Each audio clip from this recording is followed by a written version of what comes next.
Let us quickly begin our journey of understanding citations. I had given you some homework of understanding citations. Some people were assigned the Chicago style, some people were assigned the MLA style, and some people were assigned the APA style. I'm guessing none of you have done any of it because none of you asked me for the handbooks. So, is there anyone who has looked up these citations in the last week? দাদা আমি এমএলএটা নিয়েছিলাম আর আমার কাছে MLA হ্যান্ডবুকটা আছে। বেশ, আমার কাছে MLA এর হ্যান্ডবুক মানে আমার শিকাগো স্টাইল নিয়েছিলাম, হ্যান্ডবুকটা আমার নেই। বাট ওই আপনি বলেছেন একটা বেসিক একটা আইডিয়া করে নিতে, তো তাই জাস্ট আমি গুগল থেকে একবার দেখেছিলাম জাস্ট বেসিক।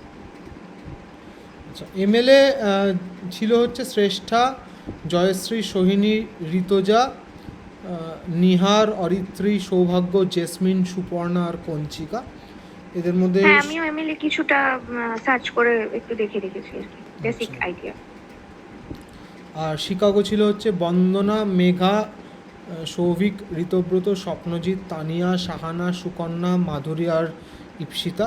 আর এপিএ ছিল রুবাইয়া, ঈশানী, নাসিবা আর যারা অ্যাবসেন্ট ছিল তারা। তো শিকাগো কে দেখে এসছে? বন্দনা বললো কিছুটা দেখে এসছে। আর কে দেখে এসছে? হ্যাঁ স্যার। হ্যাঁ, মেঘা বলছে কিছুটা দেখে এসছে। বেশ, আমি কিন্তু জিজ্ঞেস করবো, হ্যাঁ, শুধু দেখে এসছি বললেই তো আর হবে না। I'm going to ask you certain things in the course of today's class. This class is going to be very crucial এবং এই ক্লাসটা ভীষণ ভীষণ ইম্পর্ট্যান্ট। এবং এই ক্লাসটা যদি তোমরা মন দিয়ে না করো তাহলে কিন্তু ভবিষ্যতে তোমাদের পেপার লেখার যে জার্নিটা সেটা কিন্তু ইনকমপ্লিট থেকে যাবে। So let me begin with a very simple question, which is what is a citation? Anyone here would like? হ্যাঁ বলো। সাইটেশন ইউজুয়ালি আমাদের হেল্পস করে যারা রিডার্স আছে টু ফাইন্ড মানে more about the research work and from where they came, মানে ওই location exactly আমাদের হেল্প করতে সাহায্য করে সাইটেশন। প্লাস এটা আমাদের অলসো হেল্প করে two give credit to the person or the author যে ওই টপিকের উপর রিসার্চ করেছে previously. Okay, not entirely wrong, you are somewhat on the right track. Anyone else?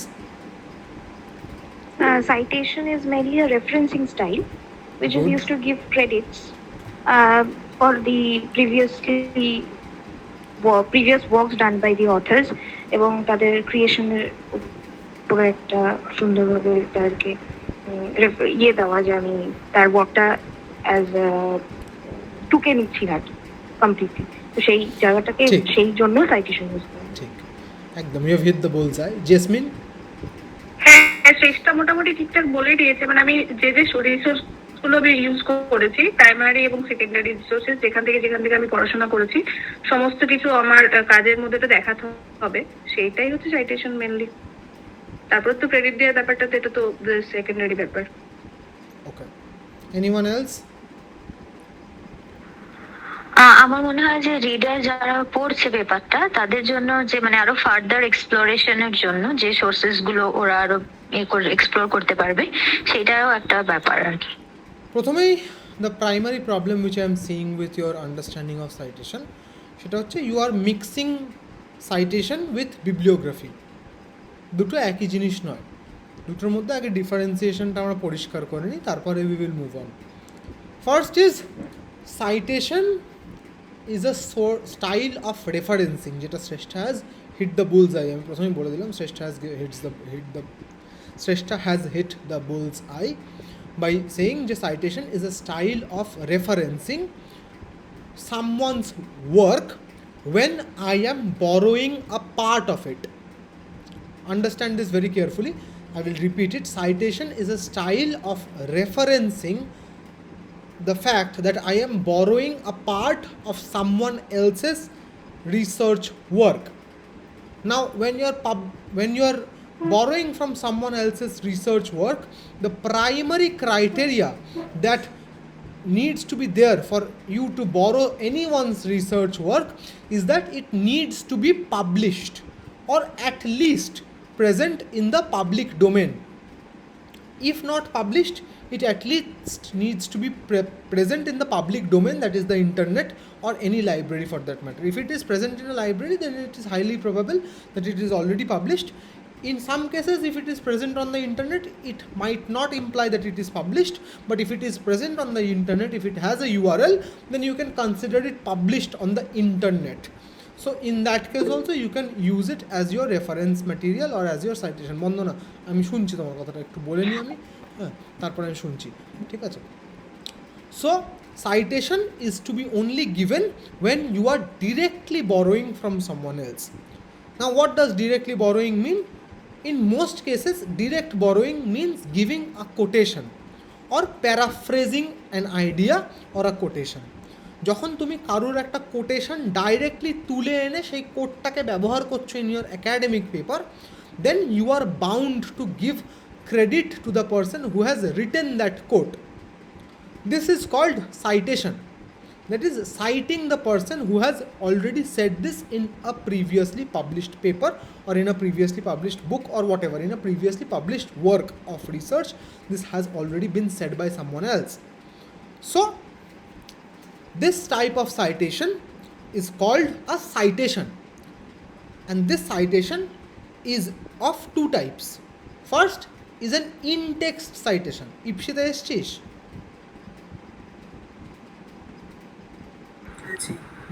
তুই একটা আমাকে পেপার দিয়েছিলি না, পুরনো একটা, ওটার ফিডব্যাকটা কি দেখেছিস, যেটা আমি ঘুরিয়ে পাঠিয়েছিলাম? দেখেছি। ওইখানে তুই দেখে থাকবি। তোর এটা এই পয়েন্টটা তোলার কারণটা এটাই যে ওখানে তুই ইনটেক্স সাইটেশনগুলো গন্ডগোল হয়ে গেছিলো আর কি তোর, বাট আমি দেখা মানে I hope you have understood where you have gone wrong. Yes. So basically in Ipsita's paper what the problem was, যে আমি দেখাবো একটু পরে ওর পেপারটা, সেটা হচ্ছে যে ওর ইনটেক্স সাইটেশনগুলো গন্ডগোল হয়ে গেছিলো আর কি, এদিক ওদিক হয়ে গেছিলো, ইনটেক্স সাইটেশনগুলো দাঁড়াচ্ছিল না। ইনটেক্স সাইটেশনের নিয়ম, সেই নিয়মগুলোতে আমরা যাব, but first let us understand in text citation কী। In text citation, in hyphen text space citation, in-text citation is basically a process of mentioning the person who has written that quote in the body of the paper itself. I will repeat. In-text citation is a process of mentioning the person who has written that quote or who has given that idea in the body of the paper itself. Now for today's class we are going to focus on MLA. বাকি স্টাইলগুলোতেও equally in text সাইটেশনের rules আছে, easily তোমরা Google করলে পেয়ে যাবে। I am going to give you a list of websites in the chat box of this particular call at the end of today's class, and I'm also going to give it down in the description section of the video that is going to be uploaded, where you can find out more about how in-text citations are done. But in-text citations are done in first bracket parenthesis, যেটাকে বলে সেই parenthesis the surname of the author is always given in the in-text citation, and in case of MLA you generally give the page number, and in case of Chicago you give the year or the page number, in some cases both, depending on which volume you are consulting, 16th, 17th or 18th. Generally শিকাগোতে surname of author এবং year দেওয়া হয় এবং page নাম্বারটা work সাইটেডে যায়, এবং এমএলএতে যেটা হয় সেটা আমি শিওর, কারণ এমএলএটা আমি রেগুলারলি ইউজ করি। এমএলএতে যেটা হয় সেটা হচ্ছে ব্র্যাকেট দিয়ে অথরের সারনেম যায়, তারপরে পেজ নাম্বার যায়। এটার আরও অনেক নুয়ান্সেস আছে, you can find out more about those nuances following the website which I will give to you in the chat box and in our WhatsApp group and in the description section. সেগুলোতে গিয়ে you can find out more about the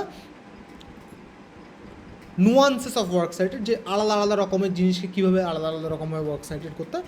This I am giving you a very generic example of a direct quote from an article or a chapter published in a book or a book in itself. সেই রকম ক্ষেত্রে এই প্রসেসটা is generally followed. And then that that in-text citation entry is corresponded with a works cited entry. না বুঝতে পারলে বলবে, একটা ইনটেক্সট সাইটেশন এন্ট্রির এগেনস্টে একটা ওয়ার্কস সাইটেড এন্ট্রি হয়। মনে করো আমি সত্যজিৎ রায়ের ফেলুদা থেকে একটা কোড দিলাম, তাহলে ওখানে রে দিয়ে ফেলুদার যে পেজ নাম্বারটা থেকে আমরা দিলাম সেটা হবে, তারপরে রের সত্যজিৎ রায়ের যে ওই বইটা, সেই বইটা will go as a work cited entry in the work cited column. এইবার একই বই থেকে যদি একাধিক কোড থাকে তাহলে সবগুলো মিলিয়ে কিন্তু একটাই কোড ওয়ার্ক সাইটেড যাবে। মানে if there are multiple quotes from the same text by the same author obviously, then that does not mean that all of the work in text citations will get separate works cited entries. একটা ওয়ার্কের জন্য একটা work cited entry হবে, মানে একটা ওয়ার্কের যদি একটা কোড থাকে তাহলেও একটাই ওয়ার্ক সাইটেড এন্ট্রি হবে, যদি একটা ওয়ার্কের চারটে কোড থাকে আলাদা আলাদা জায়গায় in 4 different sections of the paper, তাহলেও ওয়ার্ক সাইটেডে একটাই এন্ট্রি যাবে। 4টে কোড আছে মানে একই এন্ট্রি 4বার যাবে এমনটা কিন্তু নয়। একটা কোড থাকলেও ইনটেক্সটে ওয়ার্ক সাইটেডে একটাই এন্ট্রি যাবে, যদি 4টে কোড থাকে ফ্রম দ্য সেম টেক্সট তাহলে ওই 4টের জন্যও কিন্তু ওয়ার্ক সাইটেডে একটাই এন্ট্রি যাবে। বোঝা যাচ্ছে? কনফিউজিং লাগছে। বুঝতে পেরেছি। হ্যাঁ বুঝেছি। আচ্ছা, এক এক করে কে বুঝতে পারছো না? বন্দনা, কি সমস্যা হচ্ছে বলো? শাহানাও বলছে বুঝতে পারছো না, বলো কি সমস্যা হচ্ছে? এটা আপনি বললেন না যে ওখান থেকে একটাই সাইটেশন ইনটেক্স সাইটেশন যাবে, ওই জায়গাটাই ক্লিয়ার হলো না। এটা তো বুঝলাম যে যদি একটা টেক্সট থেকে যদি অনেকবার নেওয়া হয় ওখান থেকে একটা হবে, কিন্তু মানে ওই ইনটেক্স সাইটেশন ওই জিনিসটাই ক্লিয়ার হলো না। মানে ইনটেক্স সাইটেশন জিনিসটা কি সেটাই তুমি বোঝোনি, তাই তো? হ্যাঁ স্যার। আচ্ছা, আমি দেখিয়ে দিচ্ছি তোমাকে ইনটেক্স সাইটেশন কেমন দেখতে হয়। আচ্ছা, I am going to share with you tab. This is from my published paper Lang Across Languages. এই যে এই ব্র্যাকেটটা দেখতে পাচ্ছ, ব্র্যাকেটে রে চৌধুরী 16,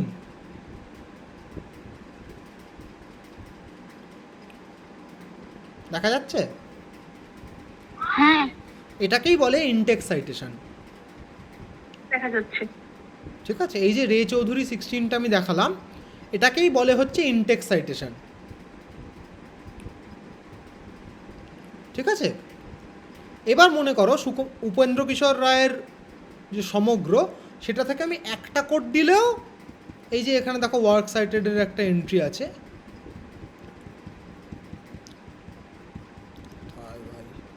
এত বড় আর্টিকেল কেন লিখি আমি, ভালোই লাগে না আমার।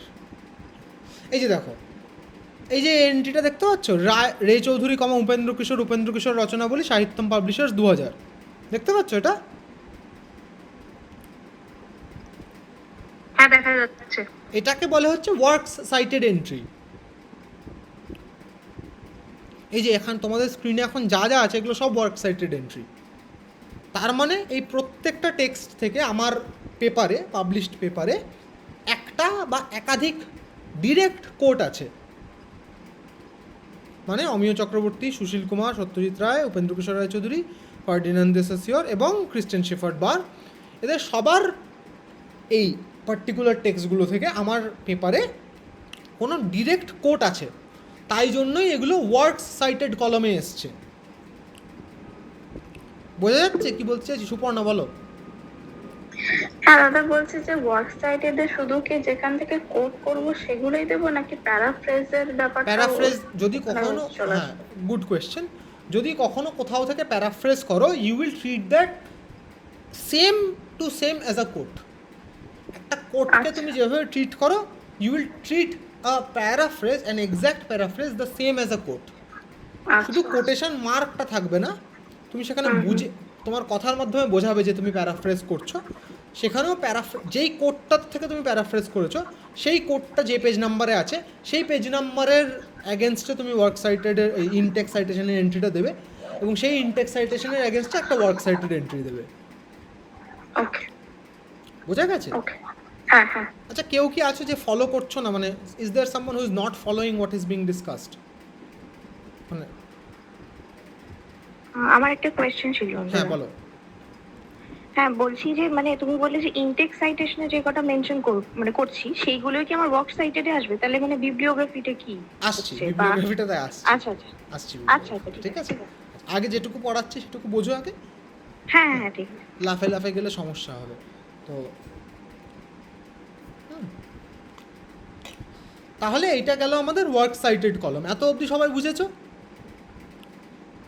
হ্যাঁ। কারোর বুঝতে অসুবিধা নেই কোনো? ঠিক আছে, বলছি যে শুনতে পাচ্ছি না। প্যারাফ্রাইজের যে সাইটেশনটা একটু টুইট করবে? বললাম প্যারাফ্রেজের প্যারাফ্রেজের যে সাইটেশনটা এটা একটু রিপিট করবে, এটা আমি আচ্ছা রিপিট করছি না আমি, যেহেতু রেকর্ডেড হচ্ছে, হ্যাঁ তুমি একটু পরে গিয়ে শুনে নিও। আমি বললাম যেটা সেটা হচ্ছে যে প্যারাফ্রেজটাকে you will treat the same as a quote, ঠিক আছে? You will treat paraphrase the same as a coat.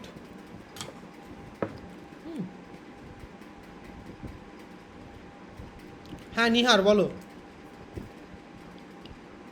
বলছি একটা পেপারে কতটা ইনটেক সাইটেশন দেওয়া যায় সেটা। Good question. একটা পেপারে কতটা ইনটেক সাইটেশন দেওয়া যায়, সাধারণত depending on your length of a paper, সেটার অ্যাগেনস্টে সাধারণত 10%-এর বেশি নয়, মানে ওয়ার্ড লিমিট যদি ধরি আমি, মানে তোমার পেপার যদি 5000 ওয়ার্ডের হয় তাহলে তুমি 500 ওয়ার্ড কোড দিতে পারো তার মধ্যে, তার বেশি হয়ে গেলে প্লেজিয়ারিজম হয়ে যাবে, ঠিক আছে? ম্যাক্সিমাম 5000 ওয়ার্ডের মধ্যে 500, মানে যত তোমার ওয়ার্ড লিমিট তার 10% ক্যান বি কোটস, তার বাকিটা তোমাকে গোটাটা নিজেকেই লিখতে হবে, ঠিক আছে? মাধুরী বল। হ্যাঁ বলছি ট্রান্সলেশনের তুমি যেমন বলছো যে শোনা যাচ্ছে না, একটু দাঁড়া এক মিনিট দাঁড়া।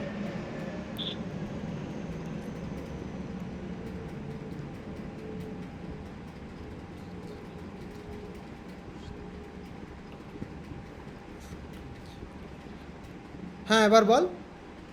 হ্যাঁ বলছি মানে যেখানে তুমি যেমন এই বাংলাগুলো দিয়ে ওরকম টাইপের আমি যদি কোনো টেক্সট ধরি বলেছিলে যে ট্রান্সলেট করতে হবে অথরকে, যে লিখছে তাকে করতে হবে, তো সেই ক্ষেত্রে কিরকম মানে আমি কতটা কত পার্সেন্ট করছি, মানে ওটা তো বেশি মানে দুবার করে দেবে না?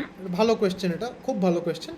যখন আমরা কোনো একটা টেক্সটকে অন্য একটা ল্যাঙ্গুয়েজে কোড করছি, তারপরে সেটা ট্রান্সলেশন দিচ্ছি though by ourselves or by someone else, তাহলে সেই দুটোকে কি আলাদা আলাদা সাইটেশন ধরা হয় না একটাই সাইটেশন ধরা হয়? মানে ওয়ার্ড লিমিট কি সেটার একবার গোনা হয় না দুবার গোনা হয়? This is actually not determinable by me, it is actually completely depending on the publisher. যেমন ধর আমি তোকে, this is actually a very good example which I can show you right here, ঠিক আছে? যেহেতু এটা ট্রান্সলেশন নিয়েই একটা পেপার, তুই এখানে দেখবি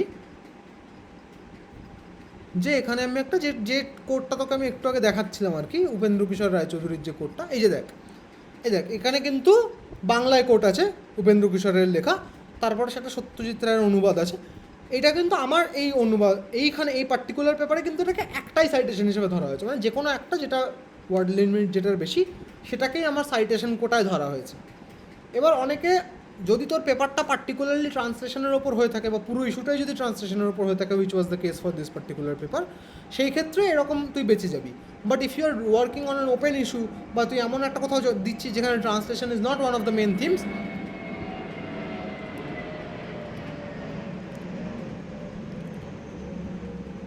সেখানে কিন্তু এটাকে দুবারও ধরতে পারে। পুরোপুরি এটা পাবলিশার এবং এডিটারের ওপর নির্ভরশীল, বাট আমার ধারণা কমন সেন্স ডিকটেট করে যে একবারই ধরবে। জেসমিন বল।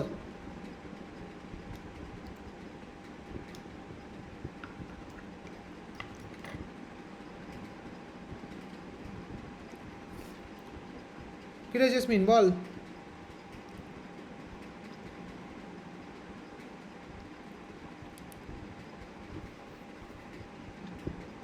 বলছি যে কখনো কখনো হয় যে এরকম যে কোনো পেপারের শেষে লেখা থাকে ওয়ার্ক সাইটেড, কখনো লেখা থাকে রেফারেন্স, কখনো লেখা থাকে বিবলিওগ্রাফি। তো পার্টিকুলারলি কোন সময় আমাকে ওয়ার্ক সাইটেড দিতে হবে বা কোন সময় রেফারেন্স বা বিবলিওগ্রাফি হিসেবে মেনশন করতে হবে, এটা যদি একটু বলো। আসছি তো, সেটা আমি তো বললাম, আমরা একটা একটা করে বুঝবো। আপাতত ওয়ার্ক সাইটেডটুকু কি বোঝা গেছে? ওকে হ্যাঁ ওয়ার্ক সাইটেডটুকু বোঝা গেছে, এইবারে আমরা বাকিগুলোতে আসবো। এটা হয়েছে। রেফারেন্সেসের সাথে ওয়ার্ক সাইটেডের ডিফারেন্স কি? প্র্যাকটিক্যালি খুবই কম, ঠিক আছে? Depending upon what type of work you are publishing. আমি আর একটা এক্সাম্পল দেখাচ্ছি, তাহলে বুঝতে সুবিধা হবে। এই রেফারেন্সেসগুলো কিন্তু যেই জিনিসগুলো আমি এখানে সাইট করেছি, মানে এগুলো কিন্তু basically it's nowhere different from work cited. শুধু দে হ্যাভ মেড মি, যেটা বললাম পুরোপুরি এটা পাবলিশারের ডিসক্রিপশন। এখানে এটা স্কটিশ চার্চ কলেজের ছাপানো, তো আমি ওয়ার্ক সাইটেড বানিয়ে দিয়েছিলাম, আমি একটাই পারি, সেটা হচ্ছে ওয়ার্ক সাইটেড বানাতে। বিবলিওগ্রাফি কী সেটাতে পরে আসছি। আমি ওয়ার্ক সাইটেড করে দিয়ে দিয়েছিলাম, ওরা তারপর আমাকে ইনস্ট্রাকশন দিয়েছে যে এটাকে ওয়ার্ক সাইটেড না করে রেফারেন্সেস করো। রেফারেন্সেসের ডিফারেন্স একটাই ওয়ার্ক সাইটেডের সাথে, সেটা হচ্ছে রেফারেন্সেস ক্যান বি ক্যাটাগরাইজড। এই যেমন এখানে ক্যাটাগরাইজড করা আছে primary resources, books and online resources. Primary resources বলতে ওখানে এরা আর্টিকেল মিন করেছে, articles, books and online resources, যে কোনগুলো আমি আর্টিকেল পড়েছি হার্ড কপি, কোনগুলো আমি বই পড়েছি। আর অনলাইন রিসোর্সেস মানে এই মনে কর মুভিজ বা কুইজ বা ওয়েবসাইট, এক্সক্লুসিভলি একটা ওয়েবসাইট, এইরকম ভাগ বাটোয়ারা যেটাতে করা থাকে সেটাকেই আমরা সাধারণত রেফারেন্সেস বলি। অ্যাগেন এই জিনিসগুলোর ওপরে পুরোপুরি এডিটারের হাত থাকে এবং এই জিনিসগুলোতে পুরোপুরি পাবলিশারের হাত থাকে।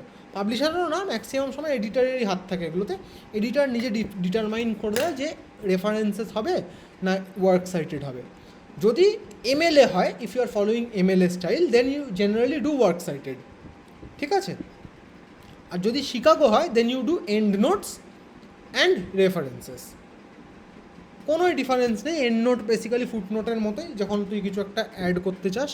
এন্ড নোট ফুটনোট কী সেটাতে আমরা আজকে যাচ্ছি না, অনেক কমপ্লিকেটেড ব্যাপার। আপাতত আমরা একটা পেপার লেখা শিখি। বেসিক একটা ছিলাম ওই শিকাগোতে দেখছিলাম এন্ড নোট মানে সবার শেষে থাকবে, একদম এন্ড অফ পেপারে নোটস গুলো থাকবে। একটা জিনিসটা নাকি এইটুকু মানে বেসিক কথা কিছু শোনা গেল না, শোনা যাচ্ছে না? না ওটা সমস্যা। হ্যাঁ, এটা শোনা, এবার শোনা যাচ্ছে? যাচ্ছে না রে, শোনা যাচ্ছে না? কিরকম কেটে কেটে আসছে। ও আচ্ছা, দাঁড়ান তাহলে। এখন শুনছে? না আমি বলে দিচ্ছি, ছেড়ে দে। হ্যাঁ হ্যাঁ, ফুটনোট আর এন্ড নোটের মধ্যে ডিফারেন্সটা very evident from the name. Footnote comes at the end of a page, end note comes at the end of the paper. Footnotes are generally numbered in Roman numerical styles, মানে ওই I 1 2 3 4 Roman numeric, R end notes are generally numbered in alphanumeric style, মানে 1 2 3 4 করে normal numbering হয়। Again এই সমস্ত কিছু কিন্তু পুরোপুরি এডিটারের হাতে। আমি বারবার বলছি, this things are completely up to the editor, যে এডিটার সেটাকে কীভাবে সাজাতে চায়। If they are following complete Chicago, যেমন ধরো এটা যেটা আমরা আছে এটা পুরোপুরি শিকাগোতে রয়েছে, এটাতে এন্ড নোটস রয়েছে। এন্ড নোট কিন্তু দেখো এখানে 8টা এন্ড নোট রয়েছে, ঠিক আছে। রেফারেন্সেস প্রচুর রয়েছে, সেটার আগেও কিন্তু একটা অ্যাপেন্ডিক্সও রয়েছে। This is one of the most complicated papers I have had to right in terms of citation, কারণ এখানে অনেক কিছু করিয়েছে আমাকে দিয়ে, যেগুলো আমি অ্যাকচুয়ালি করতে পারতাম না তখন। এই পেপারটা থেকে আমি সাইটেশনের একদম নিটিগ্রিটি শিখেছি। বেসিক্যালি কিছুই না, এগুলো ক্লাসে বোঝানো খুবই শক্ত। তোমরা যখন পেপার লেখা শুরু করবে, নিজে সাইটেশন করে যখন একটা পেপার জমা দেবে, সেটা যখন অ্যাকসেপ্টেড হবে, তারপরে যখন 100টা ডিভিশন সমেত ফেরত আসবে, সেই ডিভিশনগুলো যখন তোমরা ইমপ্লিমেন্ট করতে যাবে, নিজেরাই শিখে যাবে যে কোথায় কোথায় কী কী ভুল হয়েছে। আমি জাস্ট বেসিকটা ধরিয়ে দিচ্ছি কীভাবে কী করতে হয়, ঠিক আছে। তাহলে কী শিখলাম আমরা? প্রথমে আমরা শিখলাম একটা ইনটেক্স সাইটেশন। এখানে একটা ইনটেক্স সাইটেশন দেখিয়ে দিই, ঠিক আছে।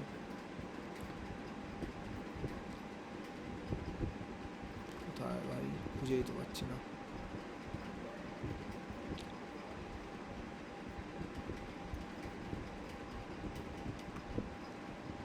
এই যে the Russo brothers in an interview, এই যে ব্র্যাকেটটা দেখতে পাচ্ছ,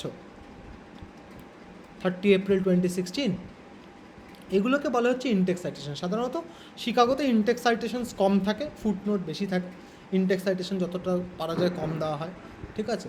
বা যতটা দাদা এটাতে তো সারনেম নেই, তাহলে মানে দেওয়া আছে তো সারনেম, সেন্টেন্সেই তো দেওয়া আছে। ও আচ্ছা আচ্ছা, হ্যাঁ ঠিক আছে। এই যে যেটা বলছি, বারবার বলছি, যে আমি কিন্তু শুধু বেসিকটা ধরিয়ে দিচ্ছি, অনেক নিটিগ্রিটি আছে। যেমন ধরো সেন্টেন্সের শুরুতেই যদি তুমি বলে দাও যে কে এই কথাটা বলছে, তাহলে ব্র্যাকেটে শুধু পেজ নাম্বার দিতে হয়, ঠিক আছে। এবার প্রত্যেকটা সিচুয়েশন ধরে ধরে তো আমার বলে দেওয়া সম্ভব নয়, তোমাদেরকে সেটা পড়ে বুঝতে হবে। আমি তো আমার সিভিটা দিয়েছিলাম গ্রুপে পেপারগুলো পড়ার জন্য, মনে হয় না ম্যাক্সিমামই তোমরা কেউ হয়তো পড়োনি পেপারগুলো। মানে পেপারগুলো থেকে এমন কিছু শিক্ষণীয় নেই, শুধু সাইটেশন আমি ঠিকঠাক করতে পারি বলে আমার ধারণা। তো পেপার আমি কেমন লিখতে পারি আমি সেটা জানি না, বাট সাইটেশন আমি মোটামুটি পারি। তো মানে MLAটা তো অন্তত পারি। তো MLA সাইটেশনটা ভালো করে শিখতে হবে। পেপার দেখলে তুমি বুঝতে পারবে যে একটা সেন্টেন্সে এক এক রকমভাবে যখন আমি জয়েন মানে এক এক রকমভাবে যখন সেন্টেন্স স্ট্রাকচার হয়, কোথায় ইনটেক্স সাইটেশনটা বসে? সবসময় ইনটেক্স সাইটেশন বসে বিফোর আ পজ, মানে কমা বা ফুল স্টপের আগে।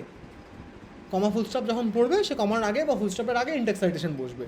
আর প্রত্যেকটা জিনিস তো আমার ধরে ধরে বলে দেওয়া সম্ভব না, তোমরা লিখতে লিখতে বুঝে যাবে যে এটা হয়, ওটা হয়, সেটা হয়। নাই যদি লেখো এই যে out of 20 people if only 10 people are out of 30 people if only 10 people are submitting something as simple as flowchart which takes 15-20 minutes of your time, তাহলে তো you cannot expect to learn anything, right? তো যাই হোক, যেটা point সেটা হচ্ছে যে works Intex citation আমরা শিখলাম, আমরা তার সাথে সাথে এটাও শিখলাম যে কীভাবে সেই ইনটেক্স সাইটেশনের অ্যাগেন্স্ট একটা ওয়ার্ক সাইটের এন্ট্রি হয়। এত অবধি ক্লিয়ার সবার কাছে? রেফারেন্সেস আর ওয়ার্ক সাইটের মধ্যে ডিফারেন্স ক্লিয়ার? মাধুরী বল। লেখা ছিল সোশ্যাল সায়েন্সেস, এইসব একাডেমিক পেপারসের ক্ষেত্রে হচ্ছে শিক্ষক বেসিক্যালি ইউজ করা। কিচ্ছু শোনা যাচ্ছে না তোর কথা। না তুই টাইপ কর, বুঝলি? শোনা যাচ্ছে না তোর কথাগুলো, একদম কেটে কেটে যাচ্ছে।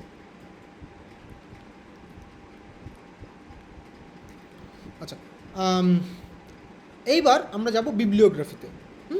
বিবলিওগ্রাফি সাধারণত একটা ফুল ফ্লেজেড পেপারে হয়তো নাও থাকতে পারে। যেমন ধরো তুমি যদি আমার পাবলিশড পেপারগুলো দেখো যেগুলো খোলা আছে, এটাতে তুমি দেখো বিবলিওগ্রাফি কিন্তু তুমি পাবে না। দেখো শুধু রেফারেন্সেস আছে, শেষ।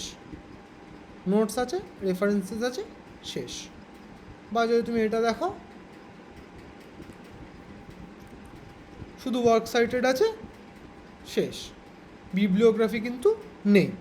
বা তোমাকে যদি আরও একটা পেপার দেখাই, হ্যাঁ,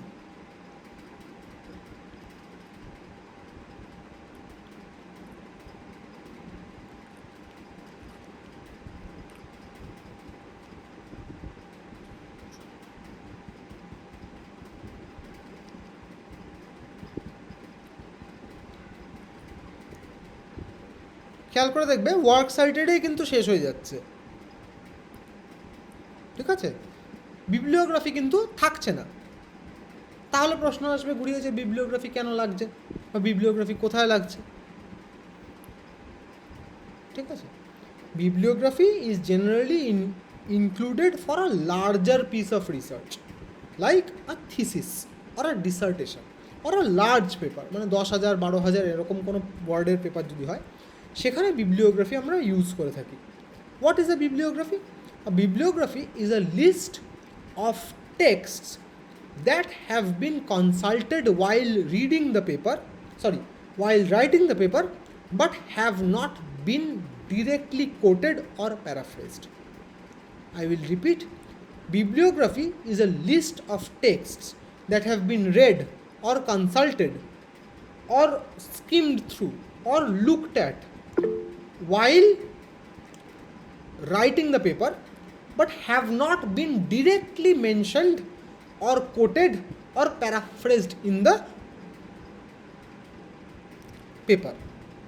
ঠিক আছে, বুঝতে পেরেছো? আমি একটা বিবলিওগ্রাফির এক্সাম্পল দেখাবো, ডোন্ট ওয়ারি।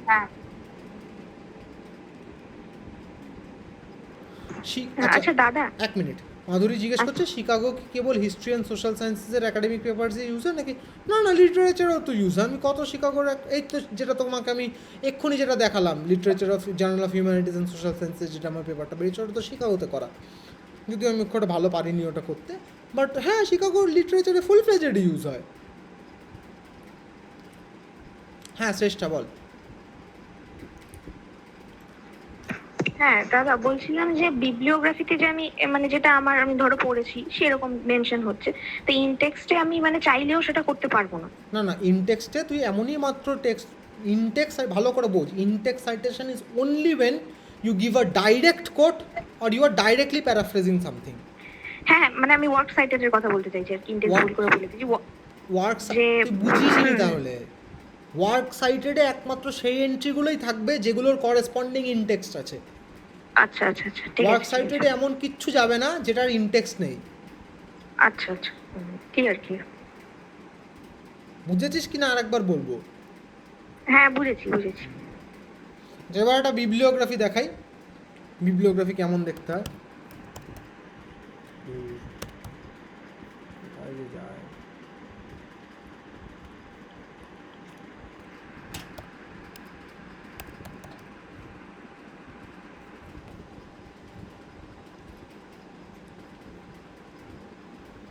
এইটা হচ্ছে বিবলিওগ্রাফি। অনেক লম্বা, দেখে কী করবে তোমরা আমি ঠিক জানি না। লেজেন্ডটা দেখার দরকার, ওটা আমার পার্সোনাল ইউজের জন্য। এটা আমার এমফিল থিসিসের বিবলিওগ্রাফি, ছোটো, ওটা বড় নয়, অনলি 70 টেক্সটস। তো এরকমভাবে একটা বিবলিওগ্রাফি তোমরা বড় থিসিসের জন্য বা বড় রিসার্চ ওয়ার্কের জন্য বানাতে পারো, which will be a list of all the texts that have been considered but are not directly mentioned. Again এই বিবলিওগ্রাফির রুলটাও কিন্তু মোল্ডেবল। অনেকে বিবলিওগ্রাফিতে সেই টেক্সটগুলোও ইনক্লুড করে যেগুলো ওয়ার্ক সাইটেডে আছে, পুরোপুরি এডিটারের হাতে, বা যে তোমার সুপারভাইজার বা যে ইউনিভার্সিটিতে তুমি সাবমিট করছো সেই ইউনিভার্সিটিতে কিছু নিয়ম থাকতে পারে। Bibliography is often used for our dissertation which is not going to be published but just going to be submitted. এবং যার কাছে তুমি সাবমিট করছো, যারা তোমার থিসিস ইভ্যালুয়েট করবে, সেখানে বিবলিওগ্রাফির কী নিয়মকানুন আছে সেটা তোমাকে যারা তোমার আগে সাবমিট করেছে বা তোমার যে সুপারভাইজার তার সাথে কথা বলে জেনে নিতে হবে যে বিবলিওগ্রাফিতে কী কী নিয়ম আছে। আমি যেটা বলে দিলাম যে যেগুলো ডাইরেক্টলি কোটেড আছে সেগুলোকে বিবলিওগ্রাফিতে ইনক্লুড করা যাবে না, এটা আমার ইউনিভার্সিটির জন্য সত্য, তোমার ইউনিভার্সিটির জন্য সত্য নাও হতে পারে, বা আমার সাবমিশনের জন্য সত্য, তোমার সাবমিশনের জন্য সত্য নাও হতে পারে। একমাত্র গোল্ডেন রুল যেটা সবার জন্য সত্য সেটা হচ্ছে ওয়ার্ক সাইটেড এবং in text will go hand in hand, একটা will not be complete without the other. এবং এমন কোনো ইনটেক্স থাকবে না যেটা ওয়ার্ক সাইটেড নেই, বা এমন কোনো ওয়ার্ক সাইটেড থাকবে না যেটা ইনটেক্স নেই। বাট বিবলিওগ্রাফিতে এমন কিছু থাকতেও পারে যেটা ওয়ার্ক সাইটেডে আছে, আবার ওয়ার্ক সাইটেড জিনিসগুলো বিবলিওগ্রাফিতে নাও থাকতে পারে। পুরোপুরি যেখানে তুমি সাবমিট করছো সেখানকার নিয়মকানুনের ওপর ডিপেন্ডেন্ট। এটা নিয়ে এমএলএতে কোনো হার্ড অ্যান্ড ফাস্ট কিছু বলা থাকলেও সেটা অনেক জায়গাতেই মেনটেন করা হয় না, পুরোপুরি ডিপেন্ডিং অন জার্নালের সাবমিশন রুলস বা তোমার ইউনিভার্সিটি যেখানে তুমি তোমার থিসিস সাবমিট করছো সেখানে সাবমিশনের যে রুলসগুলো আছে সেটার উপর ভিত্তি করে এই নিয়মটা বদলাবে। ঠিক আছে? হ্যাঁ জেসমিন বল। হ্যাঁ, বলছি যে আমার এক্সট্রাক্টটা ছিল পার্টিশন লিটারেচারের সাথে একটু বেস করেছিল যেটা আমার এক্সট্রাক্টটা। তো ধরো যে আমি ওখানে পার্টিশনের জন্য আমি দ্য স্পয়েলস অফ পার্টিশন জয় চ্যাটার্জির এই বইটা আমি পড়েছি। তারপরে আমি পেপারটা লিখতে বসলাম ইন্টারপ্রিটার অফ ম্যালাডিজের দুটো শর্ট স্টোরিজ নিয়ে। তারপর আমি হয়তো এখানে ইনটেক্স সাইটেশন রয়েছে, তাহলে এখানে যখন ওয়ার্ক সাইটেড করবো তাহলে কি জয় চ্যাটার্জির এই বইটাকে ওয়ার্ক সাইটেড হিসেবে মেনশন করা দরকার নেই? তোর প্রশ্নটা ঠিক বুঝলাম না, একটু আস্তে আস্তে বল প্রশ্নটা, যাতে মানে তুই এমনভাবে বললি যেন আমি জানি কি নিয়ে তুই কথা বলছিস। আই হ্যাভ নো ক্লু, তো একটু ধীরে ধীরে বল কি বলছিস। মানে আমি বলছি যে আমি ধরো ওই যে ইন্টারপ্রিটার অফ ম্যালাডিজের দুটো স্টোরি দিয়ে আমি যেটা করেছি অ্যাবস্ট্রাক্টটা, তো সেটা অনেকটা পার্টিশনের উপর বেস করে রয়েছে। ঠিক আছে, এবার ধর আমি স্পয়েলস অফ পার্টিশন বাই জয় চ্যাটার্জি এটা আমি পড়লাম, ঠিক আছে। তারপরে আমি একটা পেপার লিখলাম, সেই পেপারে আমার অনেকগুলো ইন্টেক্সেশন রয়েছে, সবকিছু রয়েছে। তো যখন আমি ওয়ার্ক সাইটে দিতে যাবো তো ইন্টেক্স সাইটেশনের সাথে তো ওয়ার্ক সাইটটা তো থাকবেই। কিন্তু আমি বলছি আমি যে জয় চ্যাটার্জির বই থেকে কিছু পড়লাম, হয়তো আমি কোড করলাম না, ঠিক আছে, কিন্তু তাহলে কি সেইখানে জয় চ্যাটার্জির এই বইটা মেনশন করা দরকার আছে না নেই? সেই তো শেষটার প্রশ্নটাই তুই ঘুরিয়ে ফিরিয়ে করছিস। কি বলছি আমি, পরিষ্কার কথাটা মাথায় ঢুকছে না। যেই জিনিসের ইনটেক্স সাইটেশন নেই সেই জিনিস ওয়ার্ক সাইটেডে যাবে না, অ্যাজ সিম্পল অ্যাজ দ্যাট। ওকে, যেই জিনিসের ইনটেক্স সাইটেশন নেই সেই জিনিস ওয়ার্ক সাইটেডে যাবে না, যাবে না, যাবে না, যাবে না, যাবে না। কতবার বলবো আর? শুধু পড়েছিস তাহলে সেটা বিবলিওগ্রাফি করো। তুই যদি মনে করিস বিবলিওগ্রাফি বলে একটা আলাদা সেকশন করতে পারিস, কোনো সমস্যা নেই। সেটা হয়তো যে এডিটার তো সেটা বাদ দিয়ে দেবে, বা যদি খুব ভালো হয় রেখে দেবে। বাট ওয়ার্ক সাইটেড মানে হচ্ছে যেই, ভালো করে বোঝ, what does the title mean. It literally says works cited. So if you have not cited it, then how can you include it in the list? হ্যাঁ ঋতব্রত, তাহলে ওয়ার্ক সাইটেড এবং bibliography দুটো করা যেতে পারে? দুটো করা যেতে পারে, হ্যাঁ, এটা তুই করতে পারিস। ওয়ার্ক সাইটেড আর বিবলিওগ্রাফি দুটো আলাদা সেকশন এটাই করতে পারিস। হ্যাঁ, আমি এটাই বলতে যাচ্ছিলাম যেটা তুমি জাস্ট বললে, যে ওয়ার্ক সাইটেড বা ইনটেক্সট সাইটেশন মানে হচ্ছে যেটা সরাসরি সাইট করেছি হ্যাঁ, পেপারে, আর বিবলিওগ্রাফিতে হচ্ছে পাসিং রেফারেন্সেস গুলো বা যেখান থেকে আমি আইডিয়াগুলো পেয়েছি, ওটা একটা আইডিয়া ব্যাংকের মতো। ঠিক, bibliography is more like an idea bank, একদম। বাট সেই বিবলিওগ্রাফি সেকশনটা সাধারণত ছোট রিসার্চ পেপারে, যেগুলো আমরা ফর পাবলিকেশন পয়েন্টস করে থাকি, হ্যাঁ, যেটা আমার আই এম গেসিং সবারই তোমাদের এম ফ্রম দিস কোর্স, সেই পাবলিকেশন পয়েন্ট রিলেটেড যে জার্নালগুলো হয়, যেগুলো ছোটো ছোটো জার্নাল বা ছোটো ছোটো আর্টিকেল, ছোটো ছোটো জার্নালে আর্টিকেল সাধারণত বিবলিওগ্রাফি কখনোই আমি দিতে দেখিনি। ইনফ্যাক্ট আমার যে 10টা আর্টিকেল পাবলিশ হচ্ছে কোনোটাতেই আমি বিবলিওগ্রাফি রাখিনি এবং তাতে আজ পর্যন্ত কোনো সমস্যা হয়নি। তো বাট তার মানে এটা নয় যে তুমি রাখতে পারো না, চাইলে রাখতে পারো, বাট প্রবাবলি এডিটর সেটা কেটে বাদ দিয়ে দেবে। ইয়েস, আর আরেকটা কথা আমি বলছিলাম, আমি একটা পেপারে এটা দেখেছিলাম, মানে ওটা জাস্ট রেফারেন্স হিসাবে ব্যবহার করছিল। মানে পেপারটা ছিল different versions of masculinities in Indian films. ঠিক আছে। এবার বিভিন্ন স্টেজে, মানে বিভিন্ন এজে যে চেঞ্জেস অফ মানে ম্যাসকুলাইন ফিগার্স যেগুলো এসছে 70s 80s 90s এরকম ভাবে, তো সেখানে আলাদা আলাদা স্কলারের আলাদা আলাদা কাজগুলোকে যখন রেফার করেছে তখনও কিন্তু ইনটেক্সট সাইট করেনি, কারণ প্রথমত তো সাইট করেনি, ফলে সাইটেশনের কোনো ব্যাপার আসছে না, আর প্যারাফ্রেজও করেনি, ফলেও সাইটেশনের ব্যাপার আসছে না। ঠিক, মানে এরকম ইনটেক্সটের হয়েই থাকে, এটা খুবই কমন। জাস্ট মেনশন করে গেল যে মানে just 5 mention জন করে পর গেল, অথরের ঠিক, নাম বলে গেছে এবং ঠিক, তারা ঠিক, কিভাবে ঠিক, চেঞ্জেসগুলোকে ডিস্টার্ব করছে। আচ্ছা জেসমিন, তুই এখানে আরেকটা কাজ করতে পারিস। Instead of giving a bibliography you can give a footnote. ঠিক আছে, একটা ফুটনোট অ্যাড করে যে এই জিনিসটার ব্যাপারে one can read this particular book বা দিস পার্টিকুলার এসে বা দিস পার্টিকুলার অথার, এটা তুই ফুটনোট বা এন্ড নোটেও অ্যাড করতে পারিস depending on your citation style. ঠিক আছে, মানে তুই যদি মনে করিস বিবলিওগ্রাফিতে তোর 1টা 2টো 3টে টেক্সট 3-4টে টেক্সট হচ্ছে, সেগুলোকে বিবলিওগ্রাফিতে না অ্যাড করে সেগুলোর করেসপন্ডিং যে জায়গাগুলোতে তোর মনে হচ্ছে যে আমি বড় করেছি কিন্তু আমি ডিরেক্টলি সাইট করতে পারছি না, সেখানে তুই একটা ফুটনোট অ্যাড করে দিতে পারিস যে আমি এটা এই আইডিয়াটা এই জায়গা থেকে নিয়েছি, এই পার্টিকুলার সেই টেক্সটের নাম ইত্যাদি প্রভৃতি। ফুটনোট কীভাবে কনস্ট্রাক্ট করতে হয় যে কোনো একটা পেপার পড়লে তুই বুঝে যাবি। তুই যদি মনে করিস বিবলিওগ্রাফির অল্টারনেট হিসেবে ফুটনোটকে ব্যবহার করতে পারিস, সেটাই বললাম, বা end note depending on your citation style. ঠিক আছে, ওকে। তো তাহলে বিবলিওগ্রাফি কি সেটা বোঝা গেল। হ্যাঁ হ্যালো, হ্যাঁ বোঝা গেছে বোঝা গেছে তো? বোঝা গেছে তো? Very good. তাহলে এবার আমরা we now have an overall idea of what citation is. ঠিক আছে, now I will give you some more information on the topic and how to do citations. ঠিক আছে, যখন তুমি ওয়ার্ক সাইটেড করবে, when you are doing work cited, and all of this is for MLA. ঠিক আছে, I am not giving out any advice for Chicago, any advice for APA. Chicago APA এগুলো আমি handbook পাঠিয়ে দেবো আজকে। আগের সপ্তাহে অপশনাল ছিল, এই সপ্তাহের পর একটা কম্পালসারি। আইল সেন্ড দ্য কী বলে ওগুলো handbook in the WhatsApp group, you have to read those. তো হ্যান্ডবুক নাও পড়তে পারো, you can just read a published paper in that particular style, you will get an hang of it. তো all this is for MLA. When you're doing work cited list is not numbered, it's not bullet pointed, it's written just like this.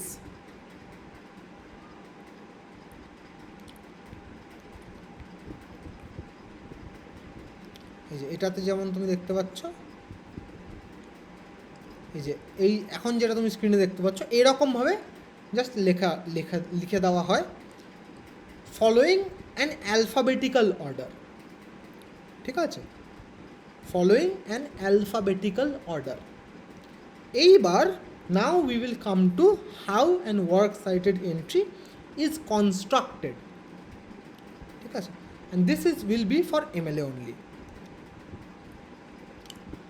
A works cited entry for MLA or a bibliography entry for that matter for MLA, a general reference entry for MLA, is constructed in the following manner, and for this I would advise you to look on your screens very carefully. First we have the surname of the author followed by a comma, then we have the first name of the author if there is only one author. We are doing for one author. For the rest of the situations, follow the links that are there. Suppose we have just only one author. First we have the surname of the author followed by a comma, then we have the first name of the author followed by a full stop. এত দূর অবধি সব জায়গায় same, সব citation style. Chicago, APA, MLA. APA জানি না আমি, APA আমি জানি না। শিকাগো, এমএলএতে এইটুকু অবধি সেম, এরপর থেকে ডিফারেন্স শুরু হয়ে যাচ্ছে। তারপর এমএলএতে কী যাবে, then we will give the name of the text that we are quoting from. If it is a book directly, তাহলে এই থার্ড যে কোটেশন সাইটেশনটা তোমরা দেখতে পাচ্ছ রে কমা সত্যজিৎ, তাহলে ডাইরেক্টলি বইয়ের নামটা দিয়ে দেবো and we will italicise it, ঠিক আছে? If it is a direct quote from a book and not a chapter of a book, ঠিক আছে, if the book does not have chapters, or if it's a fictional book, or if it does not have chapters despite being a non-fictional book, তাহলে we will directly give the name of the book, like the third citation here on your screens, রে কমা Satyajit, and we will italicize the name of the book. Then we will give a comma and give the name of the publisher. তাহলে তুমি জিজ্ঞেস করবে দাদা এখানে তাহলে ED ঋদ্ধি গোস্বামী এটা কি? এটা এক্সট্রা ইনফরমেশান, যাবো না আমরা, অনেক কমপ্লিকেটেড হয়ে যাবে সেটাতে। আমি বেসিক স্ট্রাকচারটা বোঝানোর চেষ্টা করছি। ফার্স্টে surname of the author, comma, name of the author, full stop, name of the text, যদি বই হয় তাহলে আইটালিক্স, যদি আর্টিকেল হয় বা চ্যাপ্টার হয় তাহলে কোট, যেমন ফার্স্টেরটা। যদি আর্টিকেল বা চ্যাপ্টার হয় তাহলে কোট দিয়ে আর্টিকেলের নামটা শেষ হওয়ার পরে একটা ফুল স্টপ, তারপরে name of the journal or name of the book from where I have borrowed it, মানে from where it is listed, মানে যেমন ধরো in this case Indian literature, সেটাকে আইটালিসাইজ করবো। মানে বড় টেক্সট যদি হয়, মানে book, journal, volume of essays, anthology, বড় টেক্সট, ফিল্ম, এগুলোকে বড় টেক্সট বলবো। Large text, these are italicised. Short text like essays, book chapters, poems, short stories, these are put in single inverted commas or double inverted commas depending on which MLA version you are using. After we are naming the journal name, যেমন Indian literature, then we will give the volume and the issue number, যেমন volume 15 number 3, কমা দিয়ে and then we will give the year, তারপরে full stop দেবো, তারপর page number দেবো। আমি জানি শুনতে খুব সহজ লাগছে, আসলে এতটা সহজ নয়, অনেক সময় লাগবে এটাকে পারফেক্ট করতে। আমি এখনও পর্যন্ত, even after having work with so many publishers, so many journals, so many books, সব কিছুতে কাজ করার পরে আমি এখনও প্রত্যেকটা সাইটেশন ডাবল চেক করি, ফ্রম জোটেরো, ফ্রম পার্ডিউ আউল, এই সমস্ত জায়গা থেকে আমি সমস্ত সাইটেশন সবসময় ডাবল চেক করি। কারণ হচ্ছে যে এই সমস্ত জিনিসগুলোকে আয়ত্ত করতে এবং সিস্টেম মুখস্থ করতে অনেক সময় লাগে। মুখস্থ করাটা আমি রেকমেন্ডও করবো না। ইন্টারনেটে প্রচুর জায়গা আছে where you can check how to do citations. If you are not sure about how to cite something particular, just Google. তুমি ধরো মনে করো কোনো একটা মিউজিক সিডি সাইট করতে চাইছো, just Google how to cite a music CD in MLA 8, how to cite a music CD in Chicago, how to cite a book article in Chicago, how to cite a book chapter in MLA 8. You Google, you will get Purdue Owl ওয়েবসাইটের link, সেখানে পরিষ্কারভাবে দেওয়া আছে ইনটেক্সট citation কীভাবে করবে, work সাইটের entry কীভাবে লিখবে। Follow that structure and you will get your answers. তারপরেও সাইটেশনে সবার করতে গিয়ে গাদা ভুল হবে, সেটাই ন্যাচারাল, সবার ভুল হয়, এক্সপার্টদেরও ভুল হয় সাইটেশন ভুল করার মতোই একটা জিনিস। আমি আগের দিনও ক্লাসে বলেছিলাম, আজকের ক্লাসটা প্রচণ্ড ফালতু একটা ক্লাস, কারণ সাইটেশন পড়াতে আমার একদম ভালো লাগে না, but it's also very necessary class, কারণ সাইটেশন না করলে তোমার পেপার কোনোদিনও অ্যাকসেপ্টেড হবে না, ঠিক আছে? সো মোটামুটি একটা দেখে নাও, স্ক্রিনে যে ওয়ার্ক সাইটেডগুলো দেওয়া আছে, you will get a overall idea of how it is, কেমনভাবে সাইটেশন করতে হয়, কীভাবে কী করতে হয়। আমি বলছি না কখনোই যে আমার সাইটেশন পারফেক্ট, আমার এডিটাররা পারফেক্ট করে নিয়েছে সেগুলোকে হোপফুলি, বাট আমি যখন জমা দিয়েছিলাম they were full of errors. সুতরাং even if you are making errors, কোনো সমস্যা নেই, আমি ক্লাসের গ্রুপে কিছু সাইটেশনের হোমওয়ার্ক পাঠাবো, সেই সাইটেশনের হোমওয়ার্কটা কিন্তু করতে হবে, ঠিক আছে? আজকে বোধহয় হোমওয়ার্ক আছে কিছু সাইটেশনের, তাই না? দাদা বলো বাবা। হ্যাঁ বলছি, MLA নিয়ে একটা কোয়েশ্চেন ছিল, যে MLA 7th 8th 9th এই এডিশন গুলোর মধ্যে ডিফারেন্স মানে আছে, বা কিভাবে বুঝবো সেটা? ডিফারেন্স আছে, এমন না যে ডিফারেন্স নেই। যেমন ধরো MLA 7-এ place of publication was mentioned, MLA 8 থেকে সেটা উঠে গেছে। MLA 7-এ text, short text were put in double inverted commas, MLA 8 থেকে সিঙ্গেল ইনভার্টেড কমা হয়ে গেছে। MLA 9-এ এসে ইউনিভার্সিটি প্রেসকে ইউপি হিসেবে শর্টেন করা যাচ্ছে, হ্যাঁ। MLA 9 থেকে ডিজিটাল টেক্সট হলে URL বা DOI মাস্ট হয়ে যাচ্ছে। ডিফারেন্সেস আছে, এমন না যে ডিফারেন্সেস নেই। এবং আমি যে ডিফারেন্সেসগুলো বললাম এগুলো যে একদম অ্যাকিউরেট বললাম এমনটাও নয়। তোমাকে কোন MLA-তে সাইট করতে দেওয়া হয়েছে সেটা তোমার জার্নালের সাবমিশন গাইডলাইনে বলে দেওয়া থাকবে যে এই MLA-তে করো। তুমি তারপর সেই MLA-র হ্যান্ডবুকটা নামিয়ে তারপর সেই ইনস্ট্রাকশন ফলো করে সাইট করবে। আচ্ছা, সব MLA-তে স্ট্রাকচারটা সেম, মাইনর কিছু ডিফারেন্স হবে, সেই নিয়মগুলো যদি তুমি ভাঙো বা যদি তোমার ভুল হয়, এডিটারদেরও তো একটা কাজ আছে, এডিটারদেরও তো খেয়ে পরে বাঁচতে হবে। তুমি যদি ভুল না করো, এডিটাররা তো they will run out of a job in 2 days. If we don't make mistakes, then what will editors do? তাই না? They are literally paid to fix our mistakes. So don't worry about it. আচ্ছা আচ্ছা। মাধুরী বল। বলছি mostly কোনটা use হয় এখন? Mostly কোনটা use হয় এটা বলা খুব মুশকিল। আমি সাধারণত সবসময় এমএলএতে লিখি, কারণ হচ্ছে যে হিউম্যানিটিজে, লিটারেচারে এমএলএ বেশি ইউজড হয় বলে আমার ধারণা। বাট আমি দেখতে পাচ্ছি উইথ টাইম আস্তে আস্তে শিকাগো বেশি পপুলার হচ্ছে, নতুন একটা স্টাইল এসছে হার্ভার্ড বলে, সেটা পপুলার হচ্ছে। প্রত্যেকটা বড় বড় বুক হাউসের নিজস্ব স্টাইল আছে, অক্সফোর্ডের নিজস্ব স্টাইল আছে, কেমব্রিজের নিজস্ব স্টাইল আছে, টেলার অ্যান্ড ফ্রান্সিসের নিজস্ব স্টাইল আছে, সেজের নিজস্ব স্টাইল আছে। সুতরাং কোনোই ব্যাপার নেই এগুলো, তুই কোথায় সাবমিট করছিস পুরোটাই তার উপর ডিপেন্ডেন্ট। বাট তুই যদি মোটামুটি মিডিওকার জার্নালস টার্গেট করিস, সেগুলো মোটামুটি এমএলএতেই স্টিক করবে বলে আমার ধারণা। MLA 8 is the standard as of now. Ritabrata. হ্যাঁ, একটা কনফিউশন ছিল 3 নম্বরটায়, যেটা হচ্ছে এডিটেড বাই ঋদ্ধি গোস্বামী। ওটা কি এডিটেড বাই পুরোটা লিখতে হয় না? না, আমি তো MLA 8-এ করেছি এটা। আচ্ছা আচ্ছা আচ্ছা আচ্ছা, আমি অ্যাকচুয়ালি 9টা ফলো করি বলে। না না, ওটা ব্যাপার না অ্যাকচুয়ালি। ব্যাপারটা হচ্ছে যে এডিটেড বাই লিখতে পারো।